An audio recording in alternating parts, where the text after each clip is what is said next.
Hola, soy Marina Sardiña y les doy la bienvenida a Expreso de Oriente, el magazine quincenal de France 24 en el que les acercamos las historias y noticias de Medio Oriente a América Latina. Esto es lo que veremos en nuestro programa de hoy. Turquía reactivó sus ataques sobre posiciones kurdas en el Kurdistán de Irak y Siria. Ankara no esconde su intención de llevar a cabo una nueva invasión terrestre en Siria, mientras Irán también está bombardeando la región del Kurdistán iraní, donde continúan las protestas por la muerte de Mahsa Amini. La selección de iraní fue eliminada del Mundial de Fútbol de Qatar, algo que pese a la pasión por el fútbol dentro de la República Islámica, muchos iraníes contrarios al régimen celebran la derrota y aprovecharon el altavoz del torneo para mostrar su apoyo a las protestas antigubernamentales.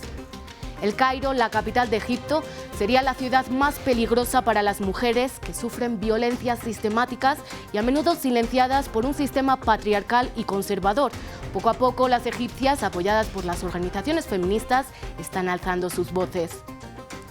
Iniciamos en Turquía, porque el presidente Recep Tayyip Erdogan continúa sus ataques sobre posiciones kurdas de Siria e Irak, una campaña contra los combatientes kurdos a quien Ankara considera como terroristas.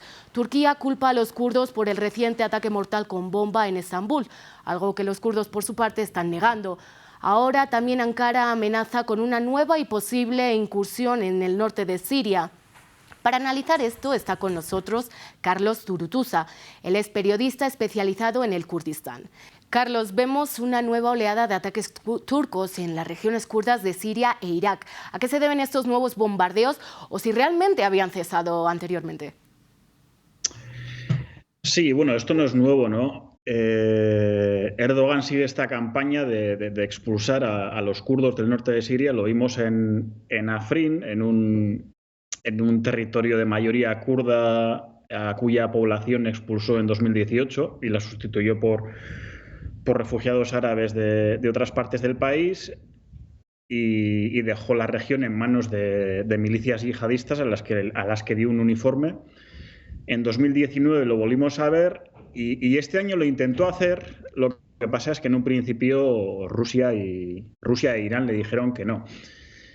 Aprovechando la debilidad de Rusia en Ucrania y que Teherán está en horas bajas, pues se ha lanzado a ello, ¿no? Erdogan se está reforzando se está saliendo reforzado con la guerra de Ucrania.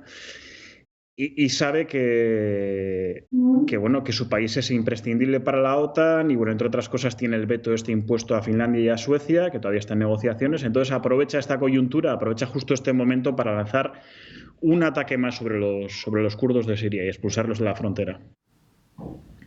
¿Y qué podría pasar si se recrudecen estos ataques para la población civil kurda y también si Turquía realiza una invasión terrestre en el norte de Siria? Bueno, lo que puede pasar es lo que ha pasado en ocasiones anteriores, desplazamientos masivos de población civil, hablamos de cientos de miles de personas expulsadas de sus casas y no solo kurdos, sino árabes y toda esta gente que vive en la frontera. Luego hemos visto que la tecnología de Turquía, sobre todo en el tema de los drones, pues es muy efectiva. Lo estamos viendo en Ucrania, lo vimos en Libia y sin controlar el aire, los kurdos difícilmente pueden hacer frente a un ejército como el turco, ¿no?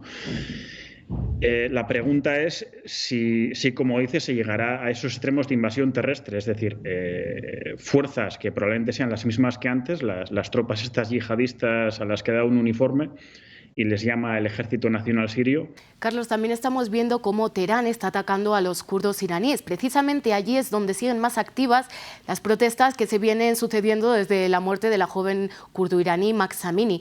¿Cómo es el papel de las mujeres kurdas dentro del movimiento de liberación kurdo? Bueno, empezando por el lema de las manifestaciones, que es Jinjian Azadi, como dicen en kurdo, que es mujer, vida y libertad. Este es un lema que ha adoptado el movimiento de liberación kurdo, el PKK, allá por 2013. Y es un lema que escuchábamos a las combatientes kurdas en Siria cuando luchaban contra el Estado Islámico, ¿no? Entonces, la mujer, en lo que es el movimiento de liberación kurdo, tiene un papel fundamental, preponderante. desde el principio, y eso lo hemos visto en el norte de Siria, donde hay un sistema de cuotas 50-50 en el que la representación y el liderazgo está repartido en medias entre hombres y mujeres. Lo estamos viendo en su estructura política, tanto la legal como la ilegal, y estamos viendo que eso también prende en Irán, ¿no? Donde evidentemente los partidos políticos kurdos son ilegales. Hablamos de un movimiento que está completamente en la clandestinidad, pero estamos viendo que están mucho más organizados de lo que los clérigos les gustaría, ¿no? Y como te decía, es una de las marcas de la ideología del PKK, el Partido de los Trabajadores del Kurdistán, cuyo fundador y ideólogo principal está en la cárcel desde 1999. Muchas gracias, Carlos Zurutuza, periodista español especializado en el Kurdistán, por estar con nosotros en France 24. Y en medio de la euforia del Mundial de Fútbol de Qatar, los activistas contrarios al régimen iraní han conseguido desafiar no solo las políticas de su país, también las políticas de la FIFA. Partido tras partido, los manifestantes se han pintado el rostro o han introducido pancartas a los estadios en apoyo a las masivas protestas que se vienen sucediendo en Irán desde el asesinato de la joven Mahsa Amini el pasado septiembre. Irán quedó eliminada del Mundial tras su partido con Estados Unidos y nos lo cuenta desde Doha nuestro enviado especial Juan Pupiales. El conflicto social de Irán se ha hecho sentir en esta Copa Mundo desde antes incluso de que Irán debutara en este mundial, con declaraciones como las del jugador Ehsan Hassafi, que dijo que las condiciones en su país no son las correctas. El equipo iraní, la selección iraní, que se negó a cantar el himno nacional en ese debut, en esa derrota contra Inglaterra.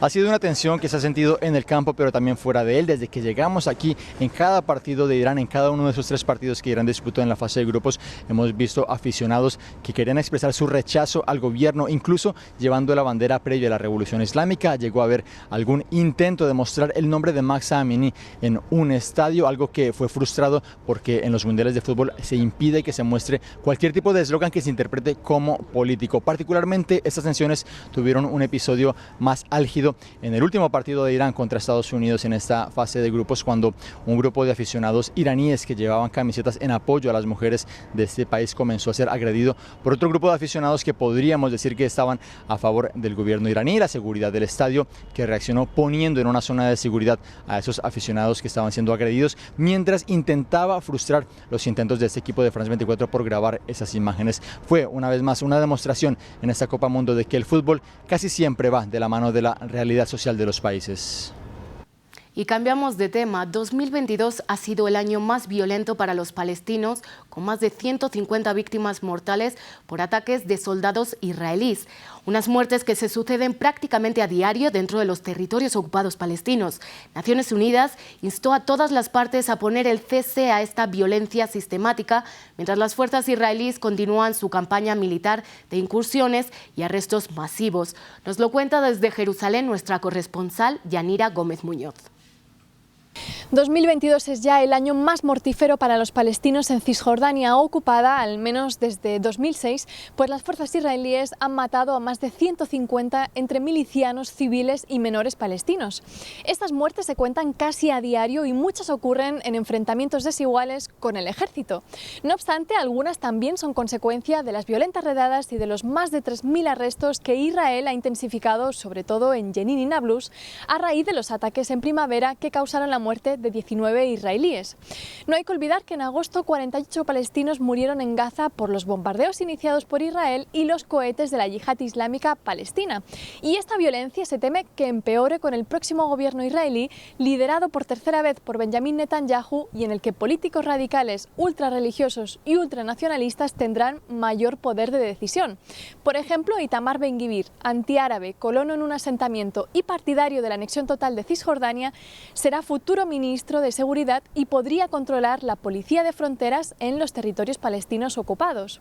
Su figura es la antítesis de una seguridad para los palestinos que, además de las incursiones militares, este año han sufrido también un recrudecimiento de los ataques de colonos judíos. Y el pasado 25 de noviembre se conmemoró el Día Mundial por la Eliminación de las Violencias contra las Mujeres. Desde hace 5 años, la capital de Egipto, El Cairo, fue calificada como la ciudad más peligrosa del mundo para las mujeres. El 99% de sus habitantes declararon haber sido acosadas sexualmente, una violencia cotidiana y sistemática, sumida en los tabús de una sociedad conservadora. Claire Williot nos trae la historia. Vengan, voy a mostrarles lo que me queda de Shaima. El 24 de julio, la vida de Magda dio un giro radical. Su hija, Shaima Gamal, presentadora de televisión de 42 años, fue asesinada por su marido, un conocido juez de la capital. Tras un juicio mediatizado a principios de septiembre, el hombre y su cómplice fueron condenados a muerte. La madre de Shaima sigue sin entender.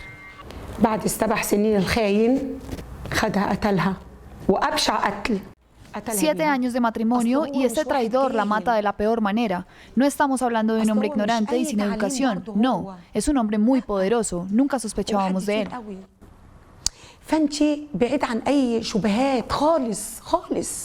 Según un informe de las Naciones Unidas de 2015, más de 5 millones de mujeres egipcias son víctimas de violencia conyugal cada año. Sin embargo, hay pocas estructuras que las acojan. En esta ONG reciben formación trabajadoras sociales y abogadas para ayudar a las víctimas. La asociación ha recibido casi 600 mujeres este año, una cifra que no cesa de aumentar. Recibimos a mujeres que son maltratadas físicamente y en muchos casos el marido está desempleado y consume drogas.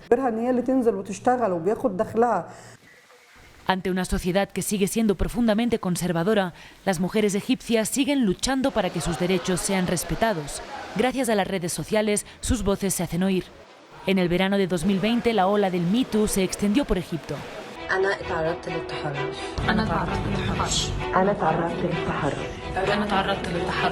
Al año siguiente, el gobierno transformó el delito de acoso en un crimen, castigado con penas más severas. Este cambio de legislación fue acogido con satisfacción por la ONU en su momento. La propia prensa egipcia informa ahora de los casos de violencia contra las mujeres. Nadia Mabruk tenía 3 años cuando sus tíos irrumpieron en su casa y le dispararon a su madre 8 veces. Su error había sido casarse con un beduino de una tribu diferente. Necesitaba escribir ese artículo, necesitaba hablar porque había guardado silencio durante demasiado tiempo. Se está corriendo la voz y la lucha feminista está creciendo. Aunque el camino hacia la libertad todavía parece largo, las mujeres egipcias están decididas a recorrerlo. Llegamos así al final de esta edición de Expreso de Oriente. Muchas gracias por acompañarnos y los invito a enviar sus comentarios a las redes sociales que aparecen en sus pantallas y a seguir toda la información en nuestra página web france24.com.